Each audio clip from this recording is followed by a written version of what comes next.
Hey, this is Ann.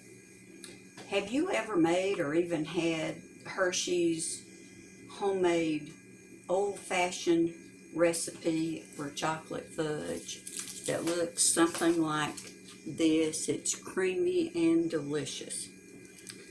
Well, if you hadn't, then you just haven't lived, so you gotta try this recipe.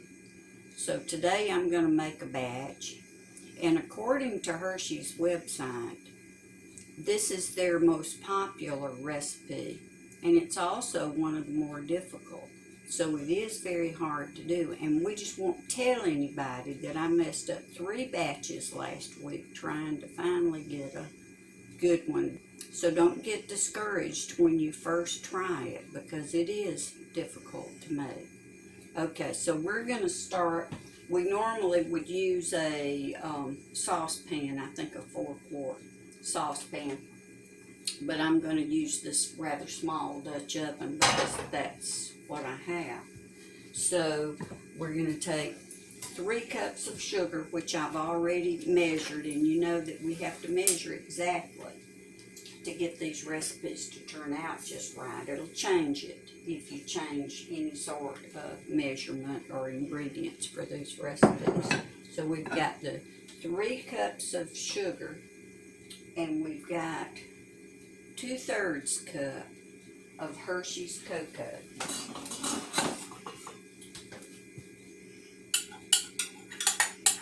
Smells so good. I love the smell of cocoa. And we have 1.5 cups of milk. And I almost forgot our 1/8 teaspoon of salt. So 1/8 teaspoon, just a little bit of salt. Don't put too much. And we're going to stir that up. At this point, it doesn't matter how much we stir. But a little bit later, you'll see why I say that. I'm going to turn my fire on to a medium heat. We don't want it too high, but then it has to be high enough to bring it to a full rolling ball. Okay, so we're going to stir that very well. Mix it up good. And wait for it to come to a full rolling ball.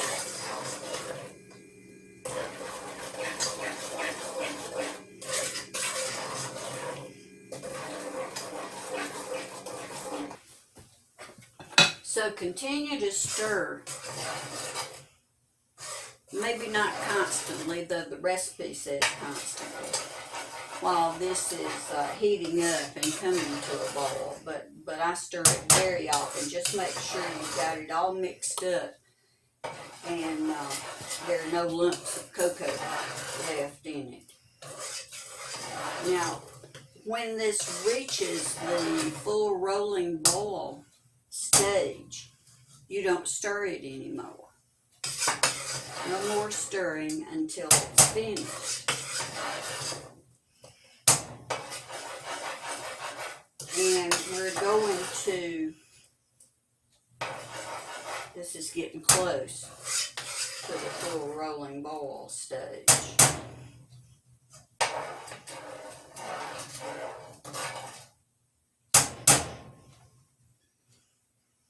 So here we go.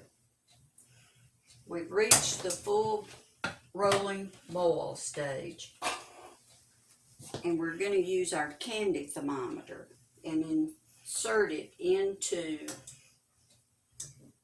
the candy mixture.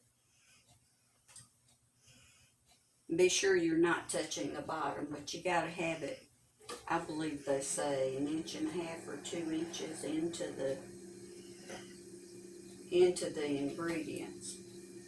And we're going to cook it to exactly 234 degree mark. That's Fahrenheit. 234 degrees. Now, in the old days, I didn't have a candy thermometer, so what I did was I used a cup of cool or tap water, and when we thought it was getting close to being done, then we took the spoon and got just a little bit of the mixture on the spoon and dropped it into the cool water. And when it reaches the soft ball stage, it kind of forms a little ball, but it will still flatten if you put it between your fingers and mash it a little bit. But that's the way we did it in the old days. But now we have the candy thermometers that we use, and we want to reach that 234 degree Fahrenheit mark. And at that time, we'll remove it from the stove, but it's going to take a few minutes now for it to reach that temperature, probably 15 to 20 minutes. I really haven't timed it, but we can do that today. All right, so we are at the 230 mark on the thermometer, so we have to watch it very closely now, but I haven't stirred anything until since it came to a full rolling boil. So we got to watch it carefully now. Okay, so here we are. Our thermometer now says 234 degrees exactly. So I've turned the fire out from under it. I'm going to actually move it to a different burner that hasn't been on. I'm going to remove the thermometer and get some of the chocolate off. Clean it up a little bit so it's easier to clean. All right, now we don't stir it at all right now. We're gonna add a half a stick of butter. It says, the recipe says butter or margarine, I think, but I always use butter. And 1 teaspoon of vanilla extract.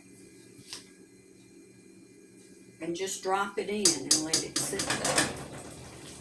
And the recipe says let it cool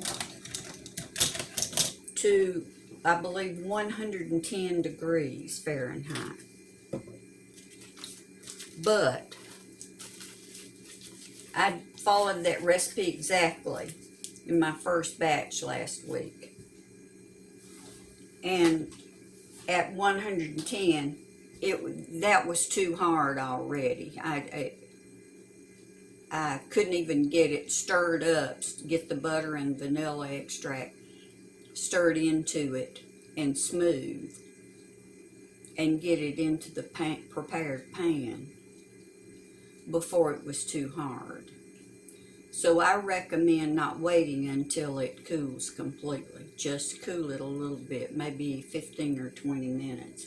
And it did take about 20 minutes for it to cook, for it to get to the soft ball stage, which is 234 degrees Fahrenheit. So we're going to just let this sit and cool for about 20 minutes maybe. And then we're going to stir it with a wooden spoon. They say that's the secret to good fudge. You have to stir it with a wooden spoon until it cools and begins to thicken, and then pour it into our prepared pan, which we're going to use an 8 by 8 square dish. And we're going to put some parchment paper into it and then butter the parchment paper so that we can pull it out to cut it more evenly. Sometimes it's kind of hard after it cools to get it out of the pan without breaking it up. So now we just have to wait until this cools enough for us to stir it. It's been 20 minutes now, and I think our candy has cooled sufficiently. So we're going to take this is what it looks like. It's got the butter and vanilla extract on top of it. So we're going to combine that with our spoon, and it's already starting to get firm, thick and firm. So we're going to mix this up, and it says in the recipe that it may take up to 7 minutes, but I don't think it's going to take that long. We're going to stir this up with our wooden spoon. That's supposed to be the secret to good, beautiful, glossy fudge.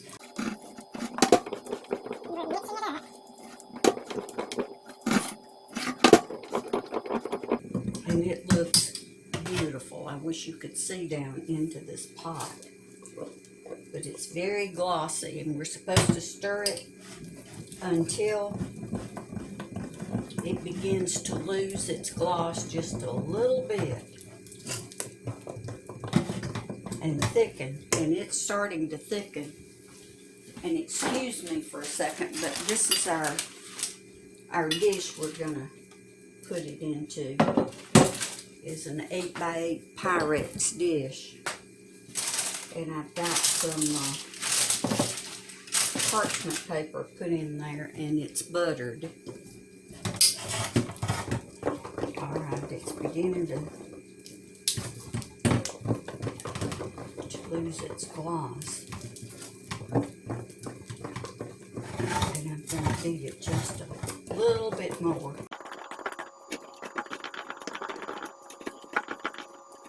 And it says if there's any crystals around the edge, don't stir those in. Just leave them alone.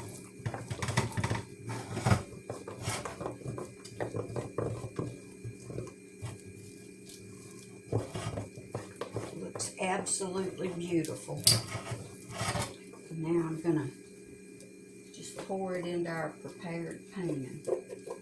It's beginning to get very thick. And if it gets too thick,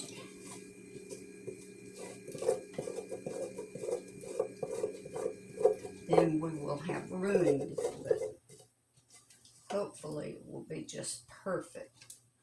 But see, it's beginning to be to the point where it's not going to pour. So we have to get it in there very quickly into our prepared pan and spread it.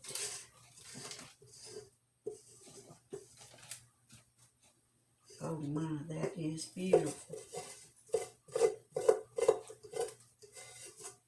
Oh well, we don't have to get all like that because we can clean that out a little bit later with a spoon, and it will be absolutely fantastic.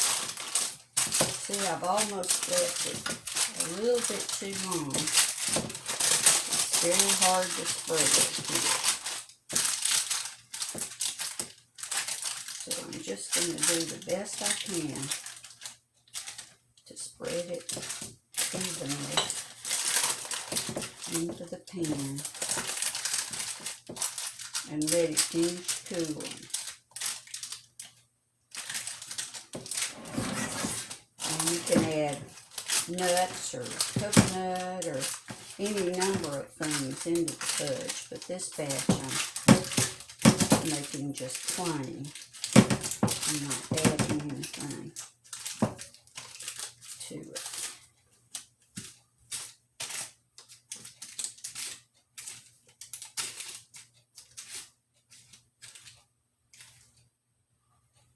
That is just absolutely beautiful. So now we have this batch of Hershey's old-fashioned homemade cocoa fudge. If you found this video to be helpful, please like and subscribe. Thanks again for stopping by.